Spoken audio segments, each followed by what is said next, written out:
আমি গ্যারান্টি দিয়ে বলতে পারি যে এই ভিডিওটা দেখার পর তুমি নেতাজি সুভাষচন্দ্র বসুর একজন ফ্যান হতে বাধ্য। নেতাজি সুভাষচন্দ্র বসু ভারতবর্ষে আজাদ হিন্দ ফৌজ গঠন করার পর সিঙ্গাপুর গিয়ে নেতাজি সুভাষচন্দ্র বসু আজাদ হিন্দ ফৌজ সরকার গঠন করেন এবং এই সরকারটাকে জাপান, জার্মানি এবং আরও কয়েকটা দেশ স্বীকৃতি দেয়। এরপর সিঙ্গাপুরে নেতাজি তার সৈন্যদের উদ্দেশ্যে বলেন, তোমরা আমাকে রক্ত দাও, আমি তোমাদের স্বাধীনতা দেব। এরপর নেতাজি সুভাষচন্দ্র বসু তার সৈন্যদেরকে নিয়ে ভারতের দিকে অগ্রসর হওয়ার পরিকল্পনা করেন এবং সেটাও চলো দিল্লি স্লোগান দিয়ে। এরপরে 1944 খ্রিস্টাব্দে আজাদ হিন্দ ফৌজ জাপানের সাহায্যে ভারতবর্ষের উত্তর পূর্ব দিকে আক্রমণ করে। তারা আন্দামান নিকোবর দ্বীপপুঞ্জে আক্রমণ করে।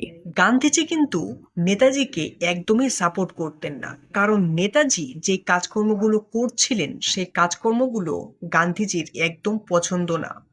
কারণ গান্ধীজি ভারতবর্ষকে স্বাধীন করতে চেয়েছিলেন, কিন্তু সেটা হিংসে ছাড়া, যুদ্ধ ছাড়া।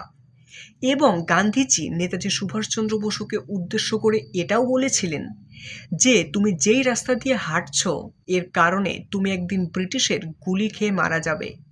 কিন্তু নেতাজি গান্ধীজির এই কথাগুলোকে এক কান দিয়ে ঢোকাতেন, আরেক কান দিয়ে বার করতেন। কারণ নেতাজির মতে ভারতবর্ষকে স্বাধীন করতে হলে যুদ্ধ করতেই হবে, যুদ্ধ ছাড়া ভারতবর্ষ স্বাধীন করা অসম্ভব।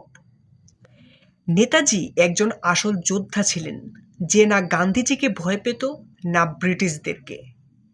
বাকি ভিডিওটা যদি ভালো লাগে অবশ্যই একটা লাইক করে দিও, আর চ্যানেলে যদি নতুন হয়ে থাকো তাহলে সম্রাট হিস্ট্রিক্যাল টিভি চ্যানেলটিকে সাবস্ক্রাইব করে যেও।